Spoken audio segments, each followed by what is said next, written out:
Oh, Jamar Chase with the dive. Because Garrett Wilson's wide open. Garrett Wilson, touchdown Barrett.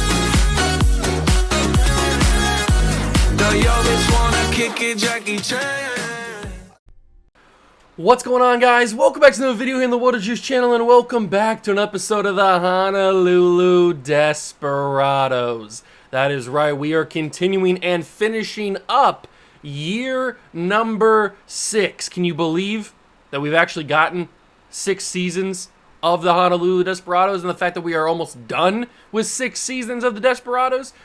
It's kind of crazy. We are 2-time defending world champions, and we're looking to three-peat. I don't know if that's going to be possible, because if you guys missed the last off-season episode and then the subsequent first episode of Season 6, which is just the last episode of the series, we had quite the facelift in terms of a lot of different players on this offense and in this team in general. So this team does not look the same as it was when we won our 2 championships the past 2 seasons, but we're still a solid team. We're still a very, very solid team, still a very, very talented team. It's just we're not as dominant as we once were. Will that come into play in this final few games of the 6th season? I don't know. I guess we'll have to find out. If you guys going to enjoy, hit that like button, subscribe to the channel, join the Juice Club, and let's finish up season number 6. So here we are. It is week 11, and we will go week 11 through week 18 of the 6th season. We've got some interesting things to take care of. Not only do we have the focus players that we need to choose for our scouting, but we also have some negotiations. But once again, we don't have any money. So Dom Grubbs, one of the first players we ever drafted in this series, might be out the door. Zaire Shepard might be out the door. Dion Ewing might be out the door. Chris Wagner might be out the door. Paulson Adebo, Tim Lashley. No, we can't let Tim Lashley go. Or can we? I kind of like Tim Lashley, but I don't know if we should let him go or not. Joey Howard, Rafael Gomes. A lot of the guys from Season 1's draft are probably going to be gone. Unfortunately, these guys, luckily, we have the options that we can accept on them so they can come back for another season. But I don't really want to lose any of these guys, but if you look above my camera, negative $51 million is not viable to re-sign players. Now, there's always the restructuring of contracts, but like I've said before, I don't really want to get stuck restructuring everybody's deal every year, because then that puts us in bad spots later on down the line. We might as well just let it ride with the money, with little money that we have, and then just let it fix itself. Because yeah, we're paying Micah Parsons a ton of money. We're paying Devontae Smith a lot of money. We're paying Bijan, obviously, a lot of money. We're paying Jalen Waddle, Buda Baker, who probably has to go, to be fair. Greg Rousseau, Deron Bland, Bernard Raymond. We're paying a lot of these guys a lot of money. I think we might just have to ride it out with their contracts and just let them go and just not re-sign them, and then just have a hard reset in a couple of seasons once all these top players are gone. But that implies the fact that we have to dominate the draft. We have to absolutely dominate the NFL draft for the next couple of years. We only have all of our own picks this year and next year, and obviously all the picks normally. We haven't made any trades, but we have to hit on a lot of these draft picks, or we're going to be in big trouble. We're going to be in very, very big trouble. We probably need to focus on offensive linemen. I don't even remember this draft class. I don't know if I've even taken a look at this yet. There looks like there's a pretty good quarterback in here. Vinny McCullough, 6'2", 234 out of Memphis. He looks pretty good. He's got the accuracies that you want, but obviously we have our 2 quarterbacks. We don't need to really worry about anybody. Then you got a D tackle, Gerald Frey, 6'3", 300 pounds. Oh wow, he's phenomenal physically. Oh man, this could be generational. This dude very well could be generational. I am intrigued by Gerald Frey. I need to know a little bit more about him, even though he's at the top of the draft. I need to know a little bit about him. He is amazing. Jose McAllister also looks phenomenal.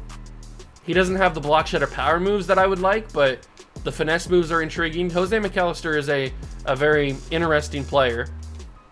Then you got Mac Vick, 6'4", versatile right tackle, who looks pretty good as well. There's some good players in this class. There are some very, very good players in this class. I don't know what my... Ooh, this guy might even be a little bit better. I don't remember what my national focus was. I can't remember that far back. But I'm hoping it's something... Oh, it looks like it's outside linebackers. Okay, it's outside linebackers. Jaden Madden doesn't look that good. Play Rex an A, tackles an A. He doesn't look amazing.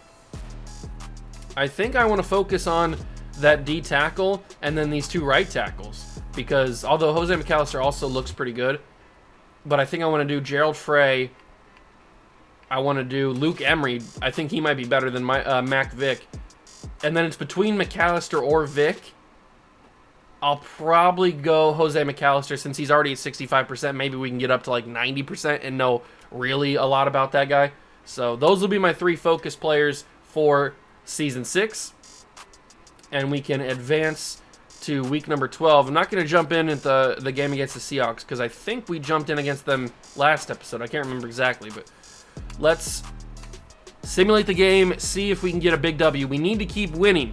We lost against the Dolphins to end the last episode. We do beat the Seahawks 27-17, which is nice. Very, very nice. And I'm probably going to trade Budda Baker next episode before we simulate too far and the cap space goes negative. Because I think right now, if I were to trade Budda Baker, I could, because we have positive cap space. So I need to remember that after next episode, after the playoff episode, we need to trade Budda Baker and anybody else that we can get any value for, so that I can get something back for them before we lose them to free agency or salary cap issues. So that is going to be, I gotta remind, I'm telling myself now, I'm telling future Juice, editor Juice, I need to remind myself. Big game against the 49ers here. Can we beat them, please? No, that's a tough one. Losing to the 49ers is always tough. They're really the only team that will give us any problems in the division. So losing to them is pretty tough. But we got to be able to beat the Rams, right? Got to be able to beat the Rams. They have our former man, Fred Warner. There we do. That's a big victory. 35-16 over the Rams. I knew we had to beat them. We were just so much better than them. We will jump in and play against the Panthers here because it's 9-4 versus 9-4. It's a very, very important game. But we might also be witnessing the birth of a star right here. Jonathan Young has had quite the rookie season. Might be winning. I mean, it's too early to tell still, but I'm pretty sure he's going to be winning Offensive Rookie of the Year. He's had such a good season. That will take him automatically up to superstar development. I'm hoping that maybe we get lucky and he already naturally goes up to superstar, and then it takes him up to X Factor and he can get both of them done right away. I don't know if that's going to be possible, but I'm hoping, I'm crossing my fingers that this is what happens. And then offensive line, we're probably going to be losing Grubbs, we're probably going to be losing Irwin, we're probably going to be losing Shepard. But this is why we've drafted some depth. We have Chamberlain underneath, we have Curtis underneath, we have some depth on the offensive line throughout the years. That maybe left guard, not really, there's no depth there, but we can address that in the draft. And then the defensive spot, we're probably going to be losing Wagner, but we have Booth, and we have Rice, we have Herrera. I mean, we're going to be losing Gomez, but we still have Thompson. I was hoping that Gomez would take over for Thompson at some point, but I guess we can move a corner to safety, or maybe we start battle over at the other safety spot. That's a possibility. I don't know. Well, he's probably got to start over Budda Baker. I don't know. There's a lot of things that we need to decide in this offseason when we're going to be losing a lot of these guys. But it's time to jump in. If we go in here, oh, it looks like he's been passed. He was like top 3 in passing yards right now, was Jonathan Young. He's got 3,300. He's got 3,300 passing yards, which is kind of crazy if you're being honest with a rookie. So he's right underneath Bryce Young. So he's like 4th or 5th. Basically, Bijan leads the league in rushing, which is awesome. Micah Parsons leads the league in sacks, which is amazing. We're a pretty good team. We are a pretty good team. 9-4 against the 9-4 Panthers. We're going to North Kakalaki. I think they're in North Carolina. Are they in North Carolina? Or are they in South Carolina? No, they're in North Carolina. Who cares? We're going to Carolina to take on the Panthers. Let's get a W. Keep that lead over the 49ers, because if you notice, they lost. They're 8-5, we're 9-4. We need to keep that gap going. We need to win this game. It's big time. Here we go. Carolina Panthers, Desperados. Big game. A massive game, and we start at the 1-yard line. Great. This is a massive game. 2 potential playoff teams going after it here towards the end of the season. We need to keep this going so that we can keep our lead over the 49ers, because that's going to be crucial. I want to win this division. I also want to be the #1 seed in the NFC. I don't know if that's going to be a possibility. Oh, Jonathan Young, please, for your sanity, please set your feet and throw that a little bit better. He was wide open too. That's the frustrating part. I even said I set my feet. I don't know what. Maybe I should have threw on the run. I don't know. That time it was accurate.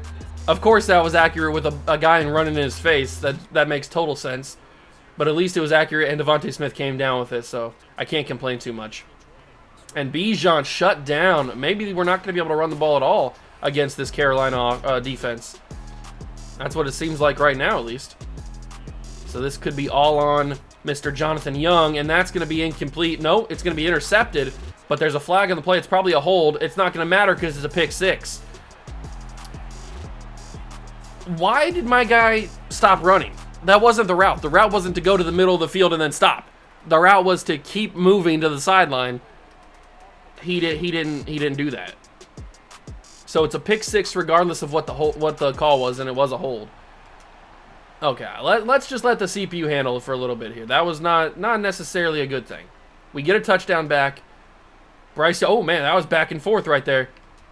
Field goal 17-14. They get a touchdown. Bryce Young seems to be the guy at this point in the season here, season 6. 24-21. That's a very high scoring first half. It's still 24-21, but the Panthers are driving, and they get a field goal out of it. So we're into the fourth quarter now. Into the fourth quarter. It's 24-24. This is a crazy game, but I might have the victory right there. Good throw and catch. Jalen Waddle touchdown. Desperados back on top, baby. Let's hold on to it now. Okay, we got a chance to score another touchdown here, but they have all 3 of their defensive X factors activated. That's scary. That is not the sight you want to see. And Jonathan Young might have some room here. Okay, down to the 5. I didn't want to get crazy and do like a juke move or something because I didn't know if I was going to even be able to do it. So I didn't want to ruin it. But that's underneath. That's Lynn Lashley. Fight forward, Lynn. Down to the 2. Lynn Lashley almost got there. We'll run the exact same play, because when you run the exact same play, you can do something like this and do a little curl to Lynn Lashley and then fire it in, and he can drop it or get incomplete. That didn't work. That's annoying. 3rd and goal. I'm going to switch this to a Bijan run. Well, actually, this is a bubble. Bijan, get in there. He's in. How is he not in? Come on. That ball was across the white line. You got to be kidding me. 2-minute warning. It's 4th and goal. We got to obviously go for this. I don't know how Bijan didn't get called a touchdown there. That was a clear as day touchdown for Bijan Robinson, but they didn't give it to him. So now we got to go underneath to Freiermuth, I would assume. Freiermuth, he's going to be out of reach. It's an incomplete pass. It's a turnover on downs. Unbelievable that we couldn't get that touchdown there. They should have just gave it to Bijan in the first place. And now they get... Oh, my God. This is out of control. Out of control. We didn't even win with the field goal. That's crazy. I thought for sure we'd win with the field goal, but I guess maybe we attempted it and missed it. I'm not sure what happened there, but it didn't win. We're in overtime against the Panthers. This is not what I wanted. But it's what has to happen, and it's incomplete. Come on, dog. I know you had a guy in your face there, but you got to be able to hit that, big boy. Got to be able to hit that. I know you're just a rookie. Get that out. Bijan on 4th and 3. He gets it. He breaks a tackle. Jukes a man. And he's down to the 1. This is why we re-signed Bijan Robinson. That is why you re-sign Bijan Robinson. You give him everything because he does stuff like that. Think about if we didn't have a running back as dynamic as Bijan. And he's into the end zone. Is that the win? Or is that just, do they get the ball? I don't know. Let's wait and find out. Is it the win? It is the win! The Desperados walk it off on the road in Carolina with an overtime Bijan Robinson touchdown. That game was a little bit more intense than I would have liked, but hey, it ended the way that I wanted it to. It ended with a W for the Desperados. That moves us to a 10-win football team for another season. Another year where we are a 10-win team. Does that mean we are a 10-win team for the third time in a row? Fourth time in a row? It might be the fourth time in a row. Actually, it might be. I don't actually know how many times we've been a 10-win team. I'm not too sure. The Patriots are 2-12. That's crazy. That's crazy. The Patriots are 2-12.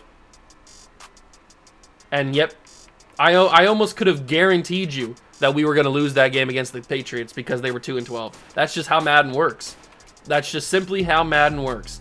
Can we beat the Giants? We need to beat the Giants, and we do. 11-5 versus 10-6 49ers down the standings. We're taking on the Rams. We will jump in. Final game of the season. The playoff picture has us as the 1 seed. So this is a must-win game to guarantee the 1 seed. Unless, let's check the standings, unless we've already clinched it. We have not. We have not clinched the 1 seed just yet. We haven't even clinched the division, to be fair. This is an intense game. We need to beat the Rams to guarantee the division and the 1 seed. Everything is on the line here. Because if the Eagles win and we lose, they get the 1 seed. If the Niners win and we lose, I'm assuming they jump us and we don't even win the division. So we need to win this game. This is the most important game of the season. It's going to be massive. We already beat them earlier in the season. Let's go and beat them one more time. We're starting the game with the ball in the most important game of our sixth season here in Honolulu against the Rams. Now, it's not important because it's against the Rams. The Rams are kind of just in the way. It is important because we need to win this game to solidify the 1 seed in the NFC for another season and win the division. Can that happen? It can if Jonathan Young, the potential rookie of the year, actually throws an accurate pass every once in a while. Because if he's not, we're going to be in a big time trouble. 3rd and 11, we're playing against our former Desperado teammate, Fred Warner. Down the... Oh my God, it's incomplete. Down the field, Freiermuth actually got the ball, but he could not hold on to it after the tackle. Unfortunate. We will punt it on the first drive of the game, and the Rams come out and score very quickly. But we tie it back up. Oh, this Rams team is potent. This Rams team is potent. Come on. Okay, a field goal's fine. Keeps us in the game at least. Another field goal. We're down by 1. The Rams are driving. Our defense can't hold on that long, man. There it is. That's a big touchdown and the 2-point conversion to get us the tie. So here we are at the 10-yard line. A tie game in the 4th quarter. It couldn't be closer. Bijan has got all the room in the world. Touchdown, Desperados. Bijan Robinson. Love to see it, baby. Great blocking, great speed. That's why we got Bijan back. That is why we got Bijan back. And we stopped the Rams again. We have another shot. We got another shot. Bijan's going to get it one more time, and he's going to do it again. 2 plays, 2 read options, 2 touchdowns for Bijan Robinson. That's my GOAT right there. That is my GOAT. Studley. He's a Studley bear. The Rams do score, but we get the ball on the onside kick and seal the victory. We have the 1 seed and the division win. Whew, that you could take a big sigh of relief on that one. That was kind of scary. But we have clinched the 1 seed in the National Football Conference. 12-win team is good enough for me. Big time W's. We get the 1 seed. The 49ers actually lost again, so we wouldn't even have to worry about them, really. We still would have won the division. We just wouldn't have been the 1 seed. But I'm happy that we did win the division, and I'm happy that we were the 1 seed, because that means we had to go through the bye week, and now we only have 2 games before our 3rd straight Super Bowl. It's going to be an intense one, because this time we're rocking with an unknown quarterback. 4,300 yards, 33 touchdowns, and 14 interceptions for Jonathan Young. A few of those are on me, I will say, but this is quite the rookie season. And he had a 69% completion percentage. That's fantastic for a rookie. I mean, 4,300 yards and 33 touchdowns as a rookie is crazy. I'm glad we drafted this man. He's the real deal. I'm glad he has the QB of the future tag, too. 2,000 yards for Bijan? I mean, if there was ever one singular moment that you needed to show somebody to prove you made the right decision re-signing somebody, show them this stat line right here. This is the reason we re-signed Bijan Robinson. 2,000 yards and 19 touchdowns, 6.3 per carry. Are you kidding me? If that's not the MVP, then I don't know what is. I mean, are you serious? A 2,000-yard running back? Unbelievable. And we didn't, skimp on the passing yards because Bijan had 2,000 rushing yards.